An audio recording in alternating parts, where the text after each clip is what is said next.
أعوذ بالله من الشيطان الرجيم بسم الله الرحمن الرحيم وقيل للذين اتقوا ماذا أنزل ربكم قالوا خيرا للذين أحسنوا في هذه الدنيا حسنة ولدار الآخرة خير ولنعم دار المتقين جنات عدن يدخلونها تجري من تحتها الأنهار لهم فيها ما يشاءون كذلك يجزي الله المتقين الذين تتوفاهم الملائكة طيبين يقولون سلام عليكم ادخلوا الجنة بما كنتم تعملون۔ اور جب متقی اور پرہیزگار لوگوں سے پوچھا جاتا ہے کہ تم لوگوں کے رب نے کیا نازل فرمایا تو وہ لوگ کہتے ہیں کہ بھلائی ہی بھلائی نازل فرمایا، اور جو لوگ اس دنیا کے اندر نیک اعمال انجام دیتے ہیں ان کے لیے بہتری ہے، بھلائی ہے، خیر ہے، اور آخرت کی زندگی تو ہر حال میں بہتر ہے، اور متقی کے لیے، پرہیزگاروں کے لیے آخرت کی زندگی سب سے بہترین ہے، اور وہ آخرت کی جو زندگی متقین اور پرہیزگار لوگوں کے لیے ہوں گی وہ ہمیشگی کی جنت ہوں گی جس میں وہ داخل ہوں گے، جس کے نیچے نہریں بہہ رہی ہوں گی، اور اس کے اندر وہ جو چاہیں گے ان کو مل جائے گا، اور اللہ تبارک و تعالیٰ پرہیزگاروں کو ایسا ہی بدلہ دیا کرتا ہے۔ اور وہ لوگ جو پاک سیرت ہیں جب ان کے اوپر موت آتی ہے تو فرشتے آتے ہیں اور ان کو اپنی طرف سے سلام کرتے ہیں اور کہتے ہیں کہ جو اعمال دنیا میں تم نے اللہ تبارک و تعالیٰ کی فرما برداری کرتے ہوئے انجام دیے ہیں ان اعمال کے بدلے میں تم لوگ جنت کے اندر داخل ہو جاؤ۔ معزز سامعین کرام، یہ سورۃ النحل ہے، اور سورۃ النحل یہ قرآن کریم کے اندر اس کا جو نمبر ہے وہ 16 ہے، اور اسی سورت سے ابھی آپ کے سامنے آیت نمبر 30، 31 اور 32 یہ 3 آیات آپ کے سامنے تلاوت کی گئیں، اور ان تینوں آیات کا ترجمہ بھی آپ کے سامنے پیش کیا گیا۔ معزز سامعین کرام، اسی صورت میں اس سے پہلے آپ کے سامنے بتلایا جا چکا ہے کہ اللہ تبارک و تعالیٰ نے فرمایا وَإِذَا قِيلَ لَهُمْ مَاذَا أَنزَلَ رَبُّكُمْ قَالُوا أَسَاطِيرُ الْأَوَّلِينَ، یعنی مشرکین مکہ جو نبی صلی اللہ علیہ وسلم جب نبی بنے اور ڈائریکٹ اللہ کے رسول صلی اللہ علیہ وسلم نے جن لوگوں کو دعوت دیا جو مشرکین مکہ ہیں، جب ان کے درمیان اللہ کے رسول صلی اللہ علیہ وسلم کی دعوت کا چرچا ہونے لگا اور نبی صلی اللہ علیہ وسلم کی دعوت کا چرچا مکہ سے جب باہر نکلنے لگا تو مکہ کے باہر کے جو قریے کے جو لوگ تھے، جو قبیلوں کے لوگ تھے، وہ لوگ مکہ والوں سے پوچھتے، مشرکین سے پوچھتے کہ آپ کے ہاں جو نبی بنے ہیں، جو نبی بن کر کے آئے ہیں اور جن کے اوپر اللہ کی تعلیمات نازل ہو رہی ہیں وہ کیسی تعلیمات ہیں، رب نے کیا کیا چیزیں نازل فرمائی ہیں؟ تو وہ لوگ جواب میں کہتے کہ بس پچھلے زمانے کی قصے کہانیاں جو ہے وہ سنا رہے ہیں اور کچھ بھی نہیں سنا رہے ہیں، بس پچھلے زمانوں کی قصے کہانیاں ہیں جو وہ سناتے چلے جا رہے ہیں۔ تو یہ جواب ہوتا تھا مشرکین مکہ کا۔ لیکن جب یہی سوال باہر کے لوگ مسلمانوں سے کرتے، ایمان والوں سے کرتے، اللہ فرماتے ہیں وَقِيلَ لِلَّذِينَ اتَّقَوْا مَاذَا أَنزَلَ رَبُّكُمْ، جب متقی اور پرہیزگار لوگوں سے پوچھا جاتا کہ تمہارے رب نے کیا نازل کیا ہے، باہر کے لوگ آتے، پہلے تو مشرکین مکہ سے پوچھتے، ان کا جواب ہوتا کہ قصے کہانی کے علاوہ اور کچھ بھی نہیں سناتے ہیں۔ لیکن جب یہی بات ایمان والوں سے، پرہیزگاروں سے، اللہ کے فرما برداری کرنے والوں سے جب پوچھا جاتا کہ ماذا انزل ربکم، تمہارے رب نے کیا نازل فرمایا، قالوا خیرا، تو وہ لوگ کہتے کہ خیر اور بھلائی، اللہ تبارک و تعالیٰ نے جو نازل کیا ہے وہ بھلائی ہی بھلائی ہے، قرآن کی شکل میں بھی بھلائی ہے، نبی صلی اللہ علیہ وسلم جو تعلیم دے رہے ہیں اس میں بھی بھلائی ہے، اور بھلائی کے علاوہ کچھ بھی نازل نہیں کیا ہے۔ معزز سامعین کرام، ان کا جو یہ جواب ہوتا تھا صرف زبانی طور پر نہیں ہوتا تھا، آج ہم سے بھی پوچھا جاتا ہے کہ قرآن میں کیا ہے، تو ہم لوگ کہتے ہیں کہ قرآن کے اندر جو ہے امن ہے، سکون ہے، بھلائی ہے۔ نبی کے فرمان کے اندر کیا ہے، تو نبی کے فرمان پر جو عمل کر لے گا اس کے لیے دنیا میں بھی بہتری ہے اور آخرت میں بھی بہتری ہے۔ یہ صرف زبان کی حد تک ہے، وگرنہ آپ دیکھ لیجئے فجر میں ہمارا حال جو ہے، بڑے بڑے نام ہیں سماج کے جو ہے اور دین کے جو ہے، بڑے بڑے داعی جو ہیں، یہ لوگ نہیں رہتے ہیں فجر کی نمازوں کے اندر، بڑے بڑے نام تو عام طور پہ نہیں رہتے ہیں فجر کی نمازوں میں، تو یہ جو نام ہوتا ہے صرف زبان تک ہوتا ہے، وگرنہ واقعی دل دکھتا ہے۔ غیر مسلم جو ہے وہ ہمارے اس فجر کی نماز کو لے کر کے پتہ نہیں کیا کیا پروپیگنڈا کر رہے ہیں، حالانکہ یہ فجر کی نماز جو ہے وہ انسان کے دنیا اور آخرت دونوں کے اندر بھلائی کا ضامن ہے، دنیا میں بھی بھلائی اور آخرت میں بھلائی. لیکن ہمارے ہاں جو ہے فجر کی نماز میں پتہ نہیں کیا ہے، فجر کی نماز میں لوگوں کا پتہ ہی نہیں رہتا ہے. معمولی جو لوگ ہوتے ہیں وہ تو رہتے ہیں، لیکن بڑے بڑے نام نہیں رہتے ہیں جن کو قرآن کے اندر بھی بڑی گہری سمجھ ہوتی ہے، حدیثوں کے اندر بھی بڑی گہری سمجھ ہوتی ہے. عالموں کے بیان کو سنتے ہیں، سمجھتے ہیں کیا کیا ہے، وہ سب پوائنٹ کو بھی غور کرتے ہیں. ایسے لوگ فجر کی نماز میں نہیں رہتے، ذمہ دار ٹائپ کے لوگ، ان لوگوں کا کوئی اتا پتہ نہیں رہتا ہے. تو یہ جو ہم لوگ جو لوگوں کے سامنے کہتے ہیں کہ قرآن کے اندر خیر ہے اور بھلائی ہے، اللہ کے رسول صلی اللہ علیہ وسلم کے فرمان میں خیر اور بھلائی ہے، یہ سب زبان کی باتیں ہیں، حقیقی باتیں نہیں ہیں. یہ سب صرف ہم لوگ بولتے ہیں. لیکن مکہ والوں کے سامنے جب ایمان والے کہتے تھے کہ یہ بھلائی ہی بھلائی ہے تو وہ صرف زبان کی حد تک نہیں ہوتا تھا، بلکہ اللہ تبارک و تعالیٰ کے فرمان کے اوپر وہ عمل کرنے کے لیے ہمیشہ تیار بھی رہتے تھے. جن چیزوں کا حکم اللہ اور اس کے رسول دیتے وہ اس پر عمل بھی کرتے تھے، اور جن چیزوں سے روکتے اس سے رکتے بھی تھے. اللہ تبارک و تعالیٰ نے اس آیت کریمہ کے اندر فرمایا ہے کہ جو لوگ اللہ کی اتاری ہوئی کتاب قرآن کریم اور نبی صلی اللہ علیہ وسلم کے فرمان پر عمل کریں گے ان کو دنیا کے اندر بھی خیر و بھلائی ملنے والی ہے اور آخرت میں بھی خیر و بھلائی ملے گی. دنیا میں بھی خیر و بھلائی، آخرت میں بھی خیر و بھلائی. اللہ فرماتے ہیں کہ للذین احسنوا فی ہذہ الدنیا حسنہ، اور وہ لوگ جو نیک اعمال انجام دینے والے ہیں اس دنیا کے اندر ان کے لیے دنیا میں بھی بہتری ہے. اللہ فرماتے ہیں قرآن کریم میں اسی صورت میں آگے چل کر کے کہ من عمل صالحا من ذکر او انثى وهو مؤمن فلنحيينه حیاة طیبہ، چاہے مرد ہو یا عورت جو نیک اعمال کو انجام دے گا ان کے لیے ہم نے دنیا میں پرسکون زندگی تیار کر کے رکھا ہے اور آخرت میں بھی پرسکون زندگی تیار کر کے رکھا ہے. اب بھلا بتائیے کہ ہم لوگ کتنا عمل کر رہے ہیں، اور جب عمل نہیں کر رہے ہیں تو ہماری زندگی کے اندر بے چینی ہے، بے قراری ہے. اتھاہ پیسہ ہونے کے بعد بھی سکون نہیں ہے تو کیوں نہیں ہے؟ اس کی وجہ بس یہی ہے، پیسوں کی کمی نہیں ہے،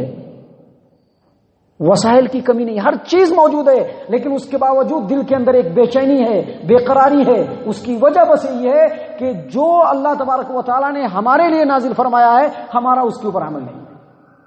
عمل ہے بھی تو آدھا بیدہ، اس کا کوئی فائدہ نہیں. اللہ فرماتے ہیں کہ للذین احسنوا فی ہذہ الدنیا حسنہ، وہ لوگ جو اس دنیا کی زندگی میں اللہ تبارک و تعالیٰ کے حکموں کے مطابق نیک اعمال کو انجام دیں گے ان کے لیے بہتری اس دنیا میں بھی ہے. وَلَدَارُ الْآخِرَةِ خیر، اور آخرت کی زندگی تو سب سے بہتر ہے. آخرت کی زندگی تو سب سے بہتر ہے. قارون کو دیکھ کر کے جب لوگ اتاولے ہو گئے اور کہنے لگے کہ کتنا خوش بخت ہے، کتنا خوش نصیب ہے، کتنا مال و دولت ملا ہے، کاش کہ ہم ایسا ہو جاتے، تو جن لوگوں کو اللہ نے علم دیا ہے اللہ نے ان کی زبان کو قرآن کریم سورۃ القصص میں بیان فرمایا کہ وقال الذین اوتوا العلم ویلکم ثواب اللہ خیر لمن آمن وعمل صالحا، جو ایمان والے ہیں، جو نیک عمل کرنے والے ہیں ان کے لیے اللہ کا ثواب زیادہ بہتر ہے. دنیاوی زندگی کے اندر تو اچھائی ملے گی، آخرت میں بھی اچھائی ملے گی اور آخرت زیادہ بہتر ہے. اللہ فرماتے ہیں قرآن کریم کے اندر والآخرۃ خیر وابقا، آخرت جو ہے وہ زیادہ بہتر ہے اور باقی رہنے والی ہے. آخرت جو ہے وہ زیادہ بہتر ہے اور باقی رہنے والی ہے. اللہ آگے فرماتے ہیں کہ وَلَدَارُ الْآخِرَةِ خیر، اور آخرت کی زندگی زیادہ بہتر ہے. وَلَنِعْمَ دَارُ الْمُتَّقِينَ، اور آخرت کی زندگی بہتر کس کے لیے ہے؟ جو پرہیزگار ہیں ان کے لیے. اس کا مطلب ہے کہ اگر دنیا سے دل لگ گیا ہے، دنیا کے پیچھے بھاگے چلے جا رہے ہیں، دنیا کمانے کے لیے دس دیٹ سب کرتے جا رہے ہیں، اچھا برا سب کرتے جا رہے ہیں، سیاہ و سفید سب کرتے جا رہے ہیں، اس کا مطلب اب ہم پرہیزگار نہیں ہیں. اس کا مطلب ہے کہ ہم پرہیزگار نہیں، چاہے پرہیزگاری کا کتنا ہی اثر ہم اپنی زندگی میں کیوں نہ لانے کی کوشش کریں. اگر دنیا سے دل لگ گیا ہے اور دنیا کو حاصل کرنے کے لیے ہر طرح کا عمل اور حرکت اور ایکٹیویٹی ہم انجام دینے کے لیے تیار ہو گئے تو اس کا مطلب کہ ہم پرہیزگار نہیں ہیں. کیونکہ اللہ فرما رہے ہیں وَلَنِعْمَ دَارُ الْمُتَّقِينَ، پرہیزگاروں کے لیے آخرت زیادہ بہتر ہے، دوسرے لوگوں کے لیے نہیں. معزز سامعین کرام، آگے اللہ تبارک و تعالیٰ آخرت کی زندگی کا ڈیٹیل بیان کر رہا ہے کہ آخرت کی زندگی کیا ہوگی. اللہ فرماتے ہیں جنات عدن یدخلونها تجری من تحتها الانہار لهم فیہا ما یشاؤون. آخرت کی زندگی ہمیشگی کی جنت ہے، ہمیشگی کی جنت، جس کے اندر متقین اور پرہیزگار لوگ داخل ہوں گے، اور جس کے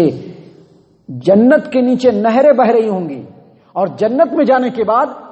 لہم فیہا ما یشاؤون، جو لوگ چاہیں گے وہی ان کو ملے گا. ابھی 10 چیز چاہتے ہیں ہم،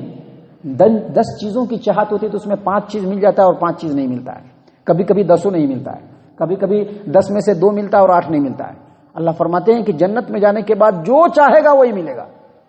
وَلَكُمْ فِيهَا مَا تَشْتَهِي أَنفُسُكُمْ وَلَكُمْ فِيهَا مَا تَدَّعُونَ، جو حکم دو گے مل جائے گا، جو چاہو گے مل جائے گا جنت کے اندر۔ وَلَكُمْ فِيهَا مَا تَشْتَهِي أَنفُسُكُمْ وَلَكُمْ فِيهَا مَا تَدَّعُونَ۔ اب بھلا بتائیے کہ آخرت بہتر ہے کہ دنیا میں اگر 10 چیزوں کی خواہش کریں گے نا تو ممکن ہے کہ 10 میں سے کوئی بھی نہیں ملے، کیونکہ اللہ نے مقدر میں رکھا ہوگا تبھی ملے گا، نہیں مقدر میں رکھا ہوگا تو نہیں ملے گا۔ چاہیں گے کہ ایروپلین ہم اڑا لیں اور مقدر میں نہیں ہوگا تو نہیں ہوگا۔ بہت سارے لوگوں کی چاہت ہوتی ہے کہ ہم ایروپلین میں اڑ کر کے سعودی عرب چلے جائیں، چاہت نہیں ہوتی، ایڑیا رگڑتا ہوا ہندوستان کے اپنے گھر میں ہی مر جاتا ہے وہ۔ بہت سارے لوگوں کی چاہت ہوتی ہے کہ ہم کو یہ ہو جائے وہ ہو جائے، لیکن اسی میں سے جتنا مقدر ہوتا ہے اتنا مل جاتا ہے، باقی نہیں ملتا ہے۔ لیکن جنت کے اندر جب انسان جائے گا تو وہ جنت جو ہوگی وہ ہمیشگی کی ہوگی، اور متقی اور پرہیزگار اس میں داخل ہوں گے، اور اس میں جو چاہیں گے ان کو ملے گا۔ اور اللہ مزید فرماتے ہیں کذالک یجزی اللہ المتقین، اور اللہ تبارک و تعالیٰ پرہیزگاروں کو ایسے ہی بدلہ دیا کرتا ہے۔ معزز سامعین کرام، اگلی آیت کریمہ جو آیت نمبر 32 ہے، اس میں اللہ تبارک و تعالیٰ نے فرمایا الذین تتوفاہم الملائکۃ الطیبین یقولون سلام علیکم ادخلوا الجنۃ بما کنتم تعملون، اور جو لوگ پاک سیرت ہیں، نیک سیرت ہیں، جن کی زندگی نیکیوں سے بھرپور ہے، ظاہری طور پر بھی اور باطنی طور پر بھی۔ طیب کہتے ہیں جو صرف اوپر سے اچھا لگے وہ نہیں، اوپر سے تو بہت ساری چیزیں اچھی لگتی ہیں، بہت سارے انسان اچھے لگتے ہیں، باتیں جو ہوتی ہیں بڑی پیاری ہوتی ہیں، لیکن اندر سے وہ جو ہوتا ہے وہ نہیں ہوتا ہے جو ہونا چاہیے۔ طیبین کہتے ہیں کہ ایسے لوگ جو پاک سیرت ہوں، جو اوپر سے بھی پاک ہوں اندر سے بھی پاک ہوں، ایسے لوگوں کی جب موت آتی ہے اور فرشتے جب ان کے پاس آتے ہیں تو اپنی طرف سے ان کو سلام کہتے ہیں، سلام علیکم، سلام علیکم ادخلوا الجنہ، پہلے سلام کرتے ہیں اور اسی موت کے وقت ان کو جنت کی بشارت دے دیتے ہیں۔ کل کے درس میں آپ نے سنا کہ جو نافرمان ہوتے ہیں، فاسق و فاجر ہوتے ہیں، کافر و مشرک ہوتے ہیں، اللہ تبارک و تعالیٰ کے باغی ہوتے ہیں، جو اللہ تبارک و تعالیٰ کے حکموں کو اپنی جوتیوں کے نوک پر رکھنے والے ہوتے ہیں، ایسے لوگوں کی جب موت آئے گی تو اس وقت فرشتے آئیں گے اور اسی وقت ان کو جہنم میں داخل ہونے کی بشارت دے دیں گے، اور اسی وقت سے ان کی جو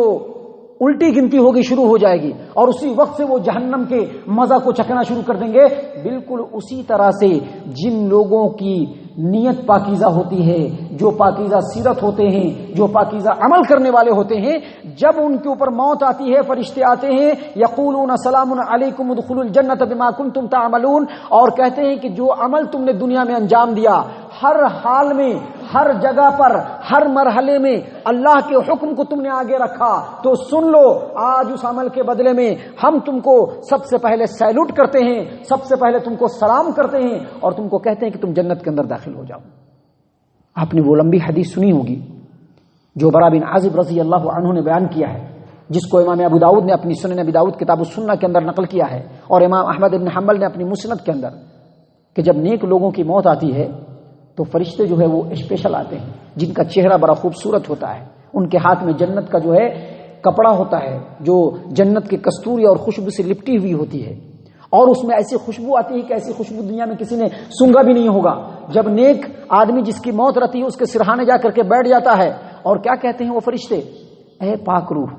تجھ پر سلامتی ہو، تو اللہ کی مغفرت اور اللہ کی رضامندی کی طرف نکل، فوراً وہ روح نکل جاتی ہے،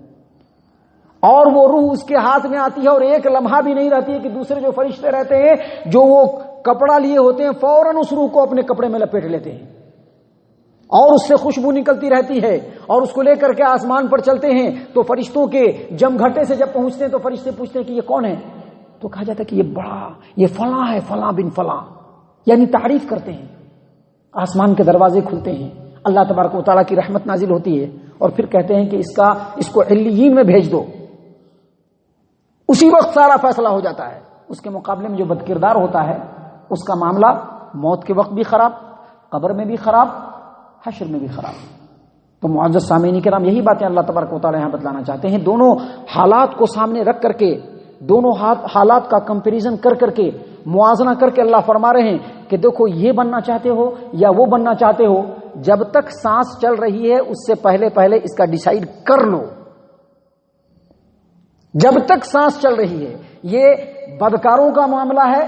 یہ نافرمانوں کا معاملہ ہے، نفس پرستوں کا معاملہ ہے، دنیا پرستوں کا معاملہ ہے، اللہ کے حکموں کو چھوڑ کر کے دوسروں کے معاملے میں آگے بڑھنے والوں کا معاملہ ہے، اور یہ نیکوکاروں کا معاملہ ہے. تم کو کیا کرنا ہے؟ تم کو دونوں چیزوں کو سامنے رکھ کر کے ڈیسائیڈ کر لینا ہے. معزز سامعین اکرام، اللہ سے دعا کرتے ہیں کہ اللہ تبارک و تعالی ہم تمام کو نیکوکاروں میں شامل فرمائے. ہمارے زندگیوں کے اندر جو کوتاہیاں ہیں اور کمیاں ہیں اللہ تبارک و تعالی اس کو پورا کرنے کی توفیق عنایت فرمائے، اور جو کمزوریاں ہیں اللہ تبارک و تعالی اس کو دور فرمائے. نیکیوں کی طرف بڑھنے کی اللہ تبارک و تعالی طاقت و قوت عطا فرمائے. برائیوں سے اپنے جسم کو اور اپنے نفس کو جھٹک لینے کی توفیق عنایت فرمائے. ہر حال میں اللہ تبارک و تعالی اپنا فرما بردار بنا کر کے رکھے. اللہ تعالی ہم تمام کو ایمان والوں کے سب میں شامل فرمائے، جنت الفردوس میں جگہ عطا فرمائے. اے اللہ ہم تمام کو جہنم سے پناہ دے. اے رب العالمین ہم تمام کو جہنم سے پناہ دے. اے مالک الملک ہم تمام کو جہنم سے پناہ دے. آمین یا رب العالمین. وما علینا الا البلاغ المبین.